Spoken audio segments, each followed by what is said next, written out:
자, 중인 같은 경우에는 기술관원에다가 기술관원 플러스 그리고 지방의 하급관리, 지방의 하급관리들을 대부분 중인이라고 하는데, 여기서 말하는 지방의 하급관리가 향리, 서리, 그리고 뭐 역관, 그리고 서얼들, 네, 요런 기타 등등 하급 관리에 다 들어간다고 할 수 있어요.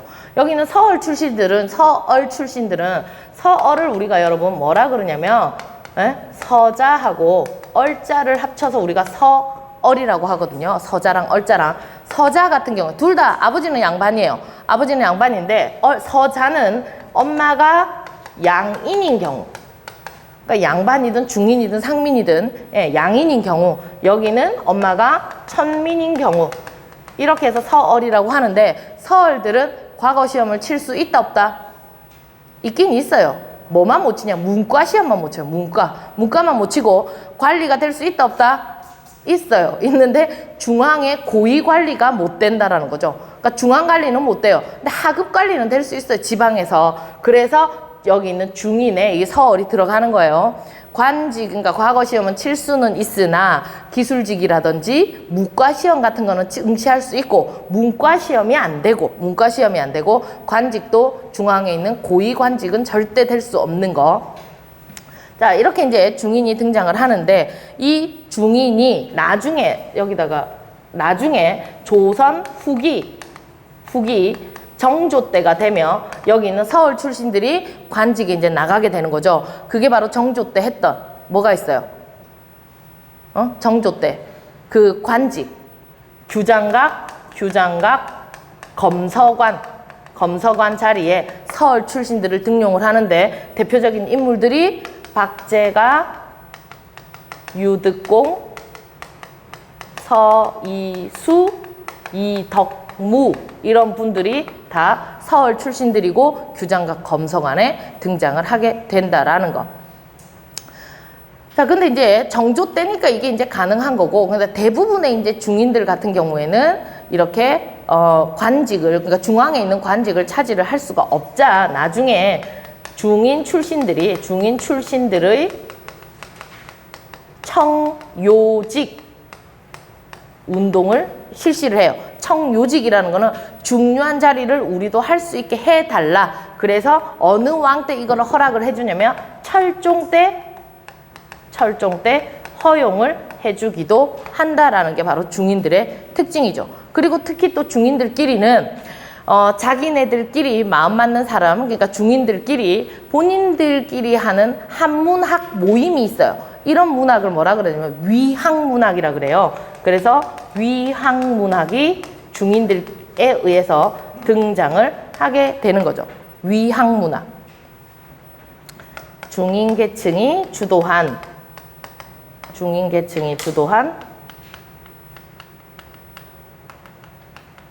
한문학 모임이라고 생각을 하시면 돼요. 한문학 모임. 그래서 요거 두 개는 기억을 하셔야 됩니다.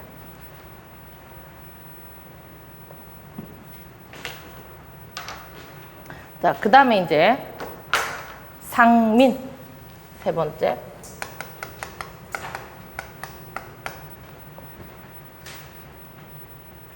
자, 상민 같은 경우에는 농민, 상인, 수공업자 등 대부분을 우리가 상민이라고 해요. 그냥 여러분들 생각에 그냥 백성이다 생각을 하시면 돼요. 상민인데, 이 상민들은 국가에 내는 각종 세금은 전부 다 이분들의 몫이죠. 조세, 공납, 역, 부담. 과거 시험에는 응시를 할 수 있을까요? 없을까요? 과거 시험에 응시가 가능하죠. 과거 응시 가능입니다. 문과든 무과든 다 응시가 가능해요. 근데 문과 시험에 상민이 거의 없어요. 왜 없을까요? 먹고 살기가 바빠서 공부할 시간이 없어요. 우리는 많잖아요. 우리는 공부할 시간 많잖아요. 이분은 먹고 살기가 바빠가지고 공부할 시간이 없어요. 맨날 밭에 나가서 일한다고. 그래서 과거 응시는 가능하지만 대부분 응시자는 없더라라는 거. 자, 그 다음에 이제 그거 있죠. 실량역천. 실량역천. 신부는 양인인데 천민의 일을 하는 거죠. 실량역천 계층이 있다. 실량역천 계층이 존재한다. 자, 그럼 실량역천 계층에는 뭐가 있느냐? 수군이 여기에 들어가요. 수군이. 그러니까 그만큼 이제 너무 고생을 하나 봐요. 고생을 하시나 봐요. 수군이 여기에 들어가고, 그 다음에 이제 그거 봉수꾼. 봉수꾼도 실량역천에 해당하고. 나 이분이 공감될 것 같아. 매번 그 산을 오르락내리락 가시려면 얼마나 힘들겠어요. 그래서 봉수꾼, 그 다음에 이제 나장이라 그래서 지방에 그 왜 관아 같은 데 가면 우리 드라마에 보면 맨날 그 문지기처럼 이렇게 서 계시는 분 있죠. 그분, 그러니까 포졸이라 그러죠. 포졸이라 일명. 근데 이제 그분들 중에서도 죄인을 잡으러 다니는 분이 있거든요. 그분들은 나장이라고 한대요. 나장. 그래서 뭐 이런 여러 가지 계층들을 실량역천이라고 하는데, 이게 이제 고려시대 때 상민들 중에서도 등장을 하는 거죠. 신부는 양인의 신분이나 천민의 역을 지고 있는 사람들, 그 정도로 이제 힘든 삶을 살고 있는 분들이 이분들이다라는 거. 그래서 상민은 요렇게 하시면 되고, 그 다음에 이제 이런 이제 상민들이 조선 후기로 가면 갈수록 좀 전에 저기 앞에서 말씀드린 것처럼 분홍층이 등장을 하면서 네, 상민수가 감소를 하게 된다라는 거. 이게 이제 핵심이죠. 이런 상민들이 조선 후기로 가면서 분홍층이 되면서 좀 전에 말씀드린 공명첩을 통해 양반이 되었고, 그러다 보니까 상민수가 감소를 하더라. 상민수가 감소를 하니까 이런 상민들이 조세 공납 역의 부담을 지는데 이걸 내는 사람들이 줄어들잖아요. 줄어드니까 국가에서 누구를 풀어준다? 공노비를 해방을 시켜주는 거죠. 그래서 이제 네 번째 천민으로 갑니다. 이제 천민. 네 번째.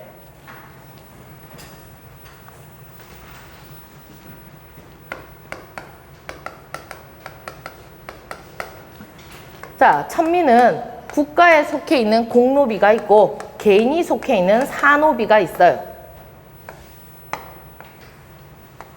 근데 이 공노비 중에서도 납공노비라는 노비가 있고, 납공노비. 그 다음에 한 분은 입역노비. 다른 말로 선상노비라고도 합니다. 그 다음에 사노비 중에서는 솔거노비가 있고요, 외거노비가 있어요. 자, 납공노비는 외방에 거주를 하면서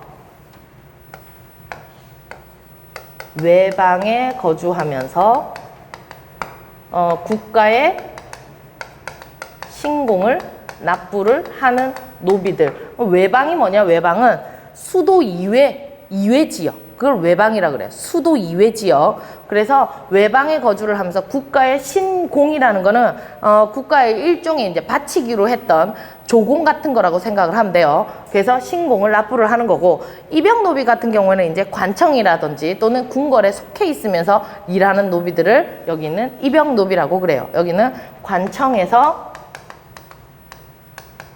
자벽을 담당을 한다. 그 다음에 사노비 중에서 솔거노비는 주인하고 같이 거주를 하죠. 주인과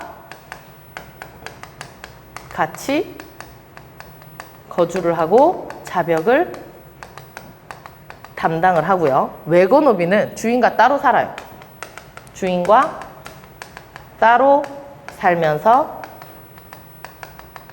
신공을 주인에게 납부를 한다. 이렇게 해서 지금 공노비하고 이제 사노비가 조선시대에 천민으로 이제 등장을 하는데, 근데 이제 조선 후기가 되면서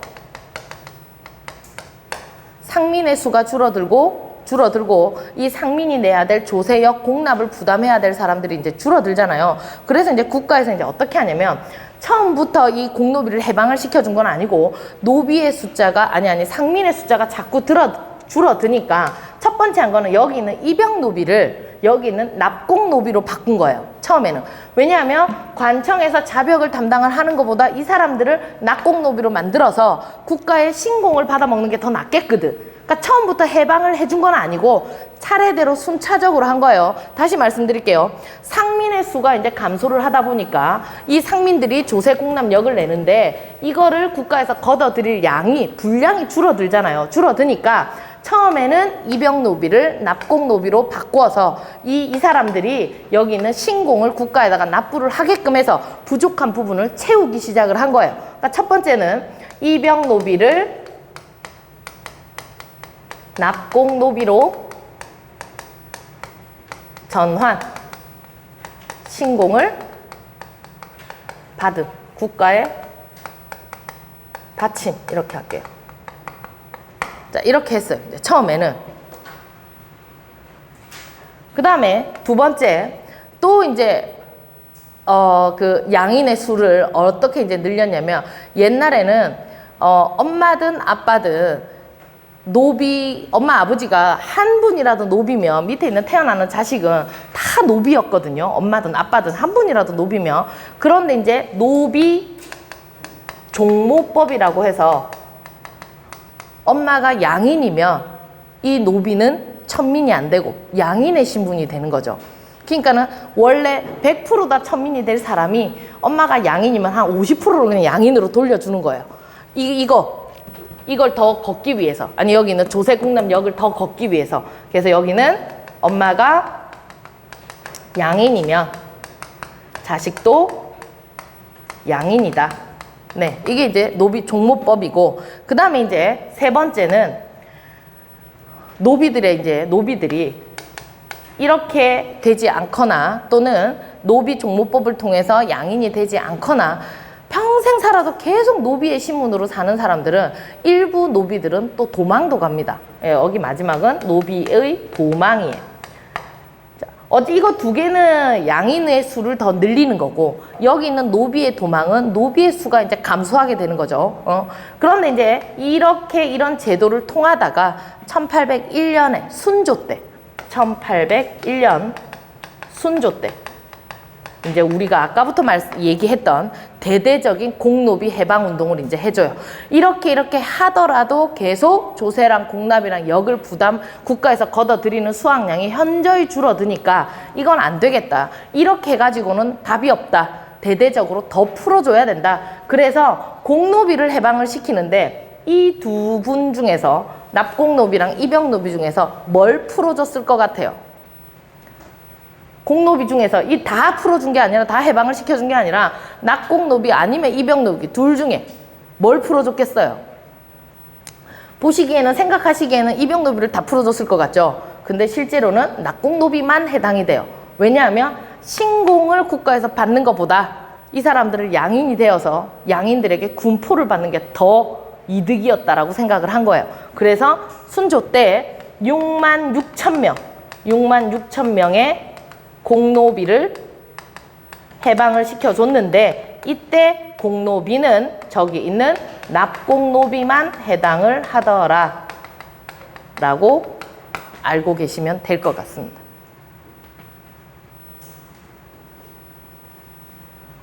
그래서 조선 정규와 조선 후기 때 신분들에 따라서 삶이 어떻게 했는지 이렇게 이제 정리를 해보시면 되고요.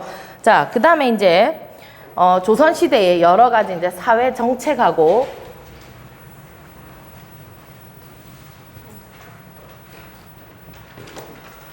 사회 정책 및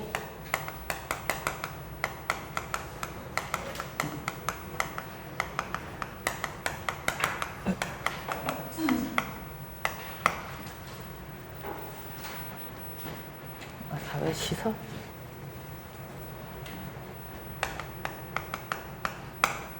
자, 우선 첫 번째가 빈민구제제도. 빈민구제제도.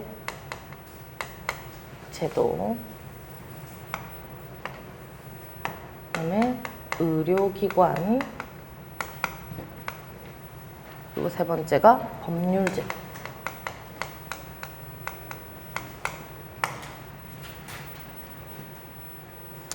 자, 빈민구제제도는 조선시대 하면 세 가지가 있죠, 세 가지. 제일 처음에는 조선 초에만 하더라도 여러분 의창이 계속 이어져 옵니다. 의창입니다. 의창. 의창 같은 경우에는 곡식이 떨어졌을 때 빌려 주었다가 네, 수확하면 갚는 거 춘대 추납의 형태로 가죠. 그 다음에 또 대표적인 빈민 구제 기간이 상평창이 있죠. 상평창. 자, 상평창은 물가 조절 기간이에요. 물가 조절 기관.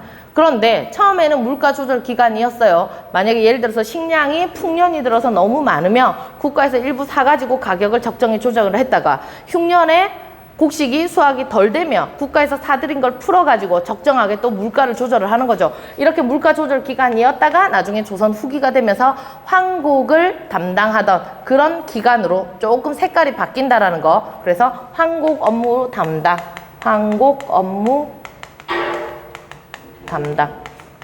그래서 상평창이 되고요. 자, 그 다음에 이제 마지막으로 사창제. 빈민구제 기간. 사창제는 흥선대원구부터 실시를 한 거죠. 그래서 여기는 민간에서 주도하는 네, 민간 주도 자치 기구입니다. 흥선대원구부터 실시한 거. 똑같이 황곡하고 똑같은 거예요. 그 각각의 마을에 사창을 만들어 놓고 거기에서 곡식을 빌려 주었다가 나중에 수확하면 그 사창에다가 채워 넣는 거죠. 그러니까 중간에서 관리들에 의한 횡포가 없는 거. 그게 이제 사창제고요. 그 다음에 이제 의료기관 같은 경우에는 내의원이 있죠. 내의원이 있고요. 그리고 전의감이 있고요. 전의감. 그 다음에 해민서, 동서 대비원. 그 다음에 마지막이 재중원.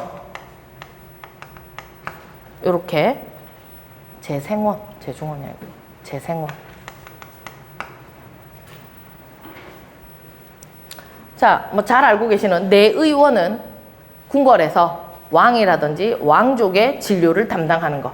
여기는 왕과 왕족의 진료를 담당하던 의료기관. 전의감은 궁중에 약재를 취급하던 곳입니다. 궁중 약재 취급. 해민서는 빈민 의료기관이고요. 빈민 의료기관. 동서대비원은 유량자 수용시설이에요. 유량자 수용하고 기고 구제 기관. 그 다음에 재생원은 지방에서 지방 의료 기관이라고 이렇게 알고 계시면 됩니다. 조선시대에 있었던 의료기관이고, 그 다음에 이제 법률제도 같은 경우에는 우리나라에 그때 당시 조선시대 때 사용했던 법전, 대표적인 법전 뭐 있었죠? 경국대전. 네, 경국대전과 그리고 또 하나 적용을 했던 게 뭐냐면 명나라의 법률인 대명률이에요. 대명률. 여기에 이제 적용을 해서 법에 의한 심판을 하게 되는데, 대표적인 이제 법률제도 기관이 뭐가 있냐면 한성부가 하나 있고요. 한성부. 그 다음에 형조, 그리고 사헌부. 요렇게 이제 세 가지를 우리가 삼법사라고 해요. 그러니까 대표적인 이제 조선시대의 이제 법률 기구예요. 한성부 같은 경우에는 한양의 행정이라든지 치안을 담당을 하던 기구고, 형조 같은 경우에는 사법을 감독하는 관청이고요. 그리고 사헌부는 죄인을 심판, 죄인 심판? 아니, 일반 범죄 담당. 일반 범죄 담당하던 곳이 사헌부이다. 그리고 이거는 이제 중앙에서 이렇게 이제 행해졌다면, 이제 지방에 내려가면, 포도청이라고 있어요. 포도청. 여기가 이제 죄인을 심문을 하고요. 그리고 도적들을 추포하기도 한다. 포도청. 그 다음에 한 가지가 더, 장례원이라고 하는 약간 생소한 법률 기관이 하나 있는데, 장례원은 노비 문서라든지 노비와 관련된 소송을 다 책임지던 곳이 바로 장례원이에요. 노비 문서, 그리고 노비 소송과 관련된 거. 이 노비는 내 노비가 아닙니다. 이런 거. 그래서 장례원에서 다 했던 거. 그래서 조선시대의 사회 시설 그리고 사회 제도 책에 보면 이렇게 다 풀어서 나와 있어요. 그냥 제가 이렇게 이제 요약을 해서 정리를 해드렸으니까 이렇게 이제 한번 보시고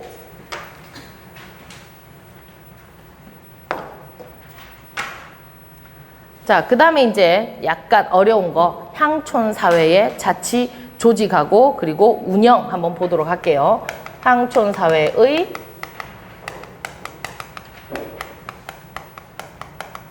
자치 조직과 운영. 향촌 사회의 자치 조직. 아까 뭐라 그랬어요? 유향소. 네. 그래서 대표적인 게 1번 유향소입니다. 다른 말로 향청이라고 제가 말씀을 드렸죠. 자, 이 유향소 같은 경우에는 유향소의 기능이 뭐죠? 유향소의 기능. 뭐 있었어요? 향리를 감찰하고 그 다음에 수령을 보좌해 주는 거. 이게 기억이 잘 안 나시면 여러분 항상 이거 트라이앵글을 생각을 하세요. 위에가 수령이 있었고요. 여기가 향리가 있었고 그리고 여기가 유향소가 있었잖아요. 있었는데 이 유향소는 화살표가 이렇게 양쪽 두 군데 다예요. 여기는 수령은 감찰하는 건 아닐 거 아니에요. 수령의 자문 기구이고 향리는 감찰하는 역할이 바로 여기는 유향소예요. 그럼 이제 유향소를 견제하기 위해서 중앙에서 보낸 관리를 우리가 경제소라고 한다 그랬죠. 그래서 이렇게 해서 경제소라고 이렇게 적으시면 되겠죠. 유향소를 견제하고 감시하는 역할을 한다. 유향소 통제기구라고 생각을 하시면 돼요. 유향소 통제기구. 이게 향촌의 자치 조직이고 그 다음에 향촌의 자치 조직에 유향소 말고 이제 유향소 같은 경우에는 자치 조직이긴 하지만 흔히 말하면 지방에 있는 세력가들이 정치를 쭉 하는 그럼 정치의 끄트머리를 잡고 있는 그런 기관이라면 정치는 하지 않고 지방에서 양반들끼리의 또 자치 조직이 있죠. 그걸 아까 뭐라 그런댔어요? 사족이라고 그런댔죠. 그래서 두 번째는 사족의 운영이에요. 사족의 운영. 자, 사족 같은 경우에는 지위 상승을 위해서 어떤 것들을 하느냐 하면 향안을 일단 작성을 합니다. 향안 작성. 그리고 향유 제정. 향회 실시. 향약 보급. 자, 전부 다 향으로 시작하는데 이게 전부 다 이제 한 가지 문제의 지문에 다 나오면 도대체 저게 이제 무슨 말인지 이제 헷갈리기 시작을 하시는데 향안이라는 거는 이 사족들의 명부를 말하는 거예요. 사족의 명단. 향규는 이런 향회부터 해야 되겠네. 향회는 이런 사족들의 자치 회의 이걸 향회라고 해요. 근데 이 회의를 어떻게 할지 순서대로 어떻게 해야 될지 그런 순서가 제정되어 있는 법규를 향규라고 해요. 여기는 향회의 실시법규라고 해야 될까? 잠깐만요. 향회의 운영 규칙이라고 해요. 향회의 운영 규칙이 되어 있는 게 향규고요. 향약은 향촌의 자치 규약이다. 그래서 사족들이 지위를 상승하기 위해서 이런 제도들을 다 실시를 한다. 그 다음에 이제 세 번째 서원이죠. 서원 같은 경우에 역시 사림, 여기 사족이라고 생각을 하셔도 돼요. 사림과 사족들의 기반을 강화하기 위해서 서원을 설치를 하는데 자, 최초의 서원은 어디라 그랬어요? 최초의 서원 주세붕의 백운동 서원인데 그걸 누가 건의를 했다고요? 이황이 건의를 해서 어느 왕이 뭘 좋다고요? 명종이 현판을 내려주죠. 현판 이름이 소수서원. 그런 것처럼 왕이 직접 현판이라든지 노비라든지 책을 내려주는 그런 서원을 뭐라 한다고요? 사액 서원이라고 한다고요. 그러면 이 서원이 도대체 무슨 기능이 있길래 나중에 서원이 1000여 개가 넘었을까? 근데 그걸 이제 영조가 탕평책을 실시를 하면서 서원을 647개만 남기고 다 없앴단 말이에요. 그럼 서원이 이제 무슨 기능이 있느냐라는 거죠. 서원 같은 경우에는 첫 번째가 유학자에 대한 제사를 해요. 유학자에게 제사. 유학자라는 건 성리학이라는 학문을 받아들인 우리가 추앙할 수 있는 높으신 경지에 있는 그런 학자들, 그러니까 이제 이황의 후손들은 서원에다가 이황의 위패를 모셔두고 제사를 지내는 거고, 이의 후손들은 이의 위패를 모셔두고 제사를 지내는 거고, 그런 거죠. 그러니까 주세붕이 만든 서원에는 나중에 주세붕의 위패를 모셔두고 서원 그 제사를 지내겠죠. 그래서 유학자에 대한 제사. 그 다음에 좀 전에 말씀드렸지만은 사림의 기반 강화를 위해서 서원을 만들기도 했고, 지방 양반 자제들 교육도 합니다. 지방 양반 자제 교육. 이렇게 해야 이 양반의 자제들이 살인파와 같은 길을, 노선을 걷게 되니까. 그래서 나중에 살인파가 최종 위너라고 했잖아요. 훈구파랑 살인파랑 싸우면서. 이런 사람들이 본인들의 후진들이 계속 양성이 되기 때문에. 그 다음에 이제 마지막 한 개가 성리학 연구.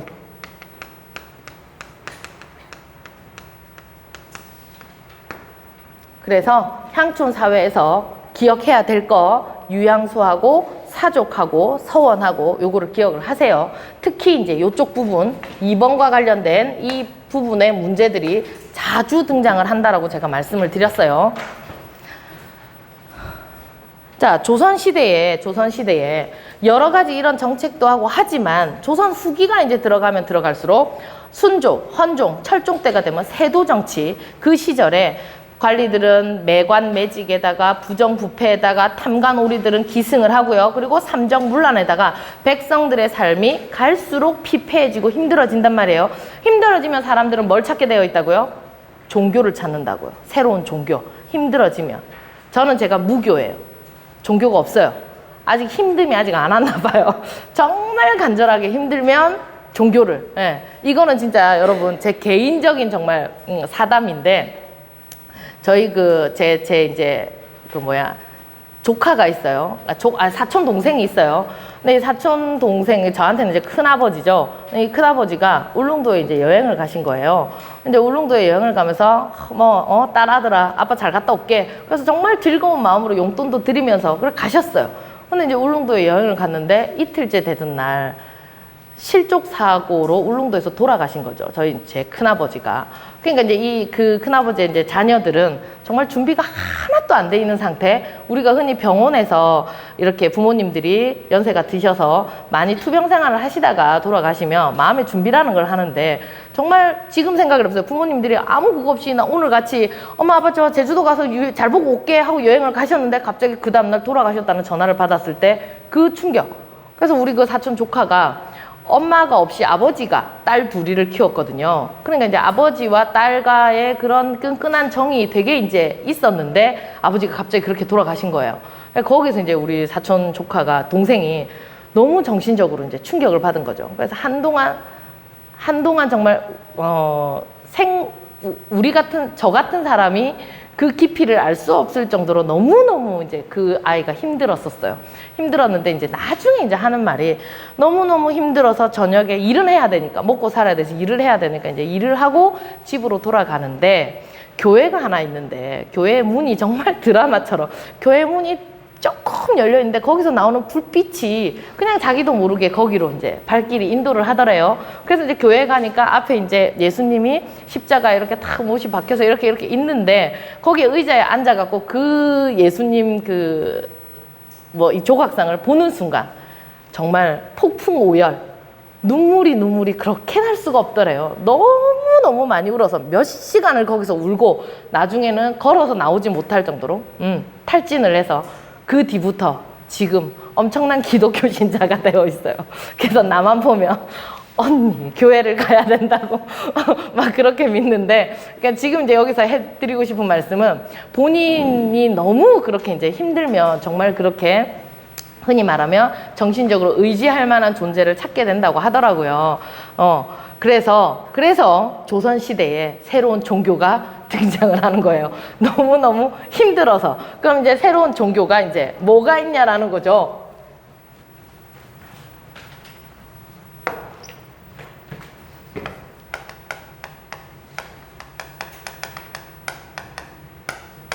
자, 첫 번째 새로운 종교 바로 예언신앙입니다. 예언사상이라고도 해요. 예언사상. 여러분들은 점 같은 거 보러 안 가십니까? 아니면 신년 초에 토정비결 이런 거는 가끔 핸드폰으로 내 생년월일 넣어갖고 나 1년 운수 이런 거 한번 안 보세요? 안 보시나요? 요즘 젊은이들은 안 보시나 봐요. 우리 때는 그거 많이 봤거든요. 그래서 예언사상 하면 나의 미래는 과연 어떻게 될까? 여러분들 알고 계시는 대표적인 예언가이죠. 노스트라다무스. 딱 그런 거예요. 그래서 이때 당시 예언사상 하면 정감록이라는 게 있고요.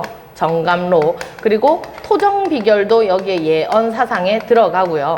그 다음에 미륵신앙이라 그래서 지금 세상은 힘들지만 다음 세상은 좋은 세상이 온다. 그리고 무속신앙. 찾게 되는 거죠. 이제 구슬하고 점을 보고 이런 것들이 이제 예언사상이고요. 힘이 드니까 이제 뭐라도 하나 이제 잡고 싶은 마음에 그 다음에 이제 두 번째가 도교가 등장을 합니다. 근데 도교 같은 경우에는 그 앞에 삼국시대부터 계속 도교는 있었어요. 근데 이제 조선시대에 도교가 이제 초창기 때만 하더라도 도교식으로 초제, 그러니까는 하늘에다가 이제 제사를 지냈어요. 도교 같은 경우에는 초기에는 도교식 초제를 관장을 한다라고 하죠. 지낸다 이 말이에요. 하늘에다가 제사를 지냈어요. 근데 이제 중기가 되면서 누가 등장을 합니까? 소격서 폐지라는 조광조가 이제 나오죠. 그래서 조광조에 의한 소격서 폐지가 나옵니다. 이 도교식 초제를 관장하던 이 기관이 소격서였거든요. 그래서 이걸 없애버린 거예요. 소격서를 폐지를 한 거예요. 그러니까 후기가 되면 갈수록 이제 국가에서 이 도교를 배척이라기보다는 흔히 말하면 관심을 끊게 되는 거죠. 관심을 끊으니까 이 도교는 나중에 후기에 어떤 이름으로 이제 계속 이어져 오냐면 수련식 도교로 정착을 하게 되는 게 바로 도교의 흐름이에요. 수련이라는 거는 흔히 전우치 하시면 딱 기억이 나시겠죠, 여러분?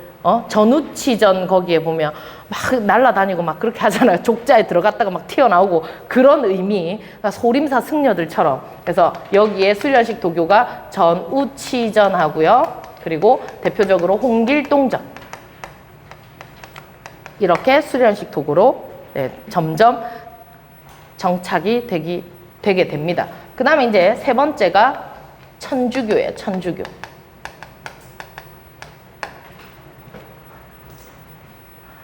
천주교는 여러분 오늘날 교회는 아니에요. 교회는 아니고 성당이에요. 성당. 그럼 교회는 원래 이게 이제 서양에서 보면 여러분 이게 종교가 흐름이 참 이게 말이 어려운데 원래 처음부터는 크리스트교라고 하죠. 크리스트교. 우리가 크리스마스, 크리스트교. 근데 이 크리스트교를 한자로 하면 여러분 기독교거든요. 근데 이제 이게 이 크리스트교가 나중에 성상이 뭐냐면 조각상이에요. 이 성상을 숭배한다, 숭배를 안 한다, 그것 때문에, 성상 문제 때문에 여기가 하나는 천주교가 되고 하나는 개신교라고 이렇게 되거든요. 이 천주교가 성당이고 개신교가 교회예요, 교회. 근데 이 천주교는 크리스트교로 가는 계속 천주교로 가다 보니까 여기 있는 개신교가 나중에 이름을 기독교라고 이렇게 불리는 거지 원래대로 하면 기독교가 정확한 말은 아니고 개신교가 원래는 정확한 말이죠. 그래서 여기가 이제 성당이고 여기가 교회가 되는 거예요. 근데 이제 우리나라에 지금 이제 이 시대에는 성당이라는 의미를 가진 이제 천주교가 이제 들어오는 거죠. 근데 이제 천주교 같은 경우에 우리나라의 조선시대의 사회 실정하고 하나도 안 맞죠. 왜냐하면 천주교에서는 일단 평등입니다. 인간 평등. 그리고 제사는 부정을 하죠. 제사를 부정을 하다 보니까 우리나라에서 어떻게 합니까? 박해를 많이 받는 거죠. 그래서 천주교와 관련된 정말 박해 사건이 많은데 이 박해 사건도 시험에 자주 출제가 돼요. 자, 천주교와 관련된 이제 박해입니다. 정조가 나오고요. 순조가 나오고요. 그리고 헌종이 나오고요. 철종은 없어요. 철종은 없고 고종 때예요. 이렇게 두 개 가고 헌종이 두 개고 네, 고종이 한 개. 이렇게 하시면 돼요. 자, 정조 때 있었던 첫 번째 이제 박해 사건이 신해박해, 신유박해, 황사영 백서 사건. 헌종 때 기해박해, 기해박해, 병오박해, 병인박해.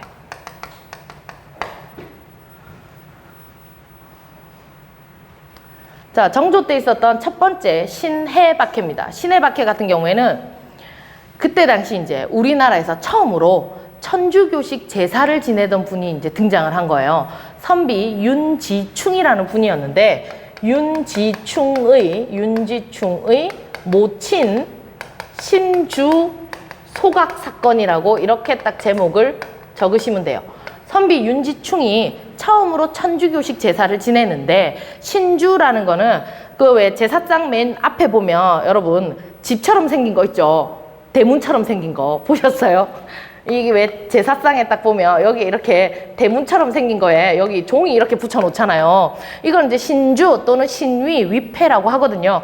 이거를 엄마의 이름이 붙여져 있는 이 신주를 없애버린 거죠. 소각을 하고 뭐 합니까? 천주교식 제사니까 묵념을 드리고 이제 그런 식으로 했겠죠. 그래서 이걸 이제 주변에 있던 양반들이 보고 이게 이제 왕의 귀에까지 들어간 거예요. 그래서 신해박해 첫 번째, 이것 때문에 천주교 신자들을 우리나라의 성리학적 유교관에 위배가 된다, 이거는 말이 안 된다, 사회 질서를 어지럽히는 거다, 여러 가지 제목을 갖다 붙여서 박해를 하기 시작을 하죠. 첫 번째 신해박해고요. 신유박해 같은 경우에는 순조 때 권력을 잡은 특정 세력이 누구였습니까?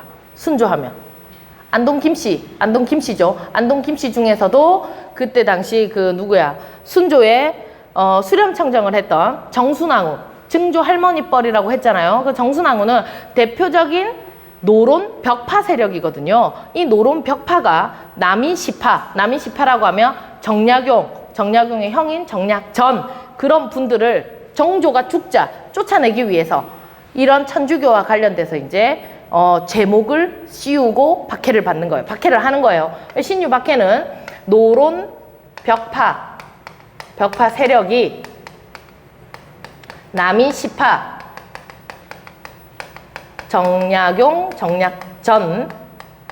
정약전, 남인시파를 유배 보내면서 일어났던 대표적인 사건이 바로 신유박해예요. 남인시파를 이렇게 할게요. 축출했던 사건. 자, 그 다음에 황사영 백서 사건은 황사영이라는 이제 분이 신유박해와 관련된 사건의 전말과 신유박해의 사건 전말과 그 다음에 이 조선에서 천주교 신앙의 자유를 허용하기 위해서 이런 걸 좀 자유롭게 신앙의 자유를 즐길 수 있게 누리게 하려고 중국에 있던 그 신부님에게 이 황사영이라는 사람이 편지를 쓴 거예요.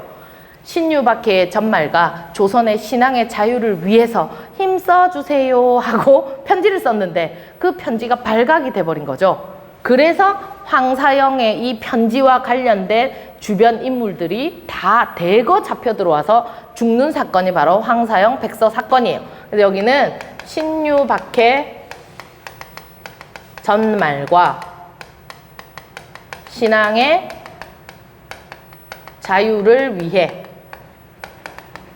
쓴 벽서 발각 사건, 이렇게 할게요. 그래서 중국에 머물던 서양의 신부들에게 이 편지를 전달을 하려다가 발각이 되어서 죽어나간 사건이 바로 황사영 백서 사건이고, 헌종 때 같은 경우는 헌종에 이제 집권했던 특정 세력은 누구였어요? 헌종 때는 풍량 조씨죠. 예.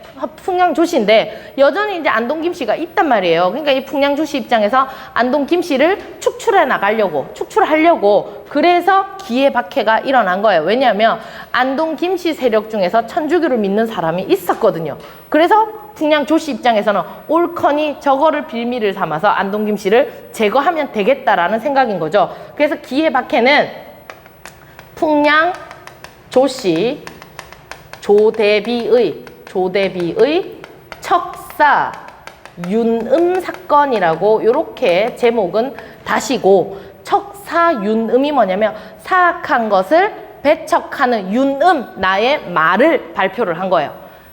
세도 정치 때 헌종이 8살의 왕위에 오르니까 수렴청정을 누가 하냐면 조대비가 하거든요. 풍량 조씨의 대비가. 근데 이 사람이 이제 하면서 안동 김씨를 축출하기 위해서 사악한 것을 배척한다라는 말을 조대비가 직접 발표를 했다라는 걸 척사 윤음이라 그래요. 그러니까 이렇게 발표를 함으로써 안동 김씨가 천주교를 믿고 있었으니까 그 제목을 뒤집어 씌워서 안동 김씨를 제거를 하는 거죠.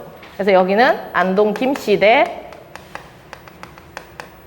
풍량 조씨 요렇게. 자, 그 다음에 병오박해는 이런 천주교에서 최초로 세례를 받은 분, 최초의 신부님, 우리나라에 각각 한 분씩 계세요. 최초 세례는 이승훈입니다. 이승훈.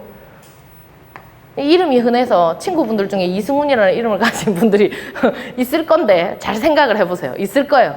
초중고 대학교를 거치면서 어딘가는 있을 거예요. 그 다음에 최초의 신부는 김대건 신부입니다. 김대건 신부. 네. 그런데 여기 있는 병오박해 때는 누가 죽어나가냐면 김대건 신부의 처형이죠. 김대건 신부 처형 사건입니다. 그래서 이 처형과 관련된 이제 사람들이 이제 박해를 받아서 죽어나가더라. 그게 이제 병오박해고요. 마지막 이제 병인박해는 흥선대원군대인데, 흥선대원군이 처음에는 위에 이제 우리나라 그때 당시 러시아가 자꾸 이제 남하를 해서 이제 내려와요. 러시아를 견제하기 위해서 프랑스 신부가 그걸 이제 이용을 하는 거죠. 흥선대원군을 만나서 뭐라 하냐면, 그때 당시 이제 프랑스에는 나폴레옹 3세가 즉위를 하고 있었는데, 우리 나폴레옹 3세한테 얘기를 해서 러시아를 막아주겠다. 그러니까 우리의 신앙의 자유를 허용을 해달라. 그래서 흥선대원군이 들어보니까 나폴레옹 3세 그럴듯하거든요. 그래서 좋아, 알았어, 니네 신앙의 자유를 인정을 해줄 테니까 니네가 러시아의 견제를 좀 해줘 했는데, 그게 때를 좀 어긋나게, 때가 좀 안 맞아서 어쨌든 결과는 실패로 끝난 거예요. 그러니까 그 프랑스 신부들을 이용을 해서 러시아 세력을 견제를 하는 걸 제대로 못한 거죠. 그러니까 이제 주변에서 흥선대원군을 두고 말이 일어나기 시작을 한 거예요. 뭐냐면, 아니 우리나라는 천주교 애들을 이렇게 지금 배척을 하는데 뭐지? 흥선대원군은 왜 천주교 애들하고 친한 거야? 쟤 지금 뭐 하는 거야? 그러면서 이제 흔히 말하면 안 좋은 루머에 흥선대원군이 이제 휩쓸리기 시작을 한 거예요. 그러니까 이제 흥선대원군이 거꾸로 나의 이 떳떳함을 보여주기 위해서는 그래, 결단을 해야 되겠어. 천주교 신자들을 불러다가 처형을 시키는 거죠. 이해하셨어요? 처음에는 이용을 하려다가 가까이 지내다가 본인한테 안 좋은 루머가 휩쓸리니까 결국은 그 천주교 신부님들을 버린 거예요. 그게 병인박해예요. 그래서 흥선대원군이 프랑스 신부 9명을 죽인 게 바로 병인박해에 해당하죠. 그래서 이때 당시 천주교와 관련된 사람을 3,000명이나 그 천주교의 성지라고 불리는 절두산이라고 있는데, 절두산에 가서 목을 베게 되죠. 네. 그래서 우리가 절두산이라고 하는 거예요. 자, 요게 이제 대표적인 천주교 박해고요. 그 다음에 이제 마지막 4번째가 동학이 이제 나와요. 동학.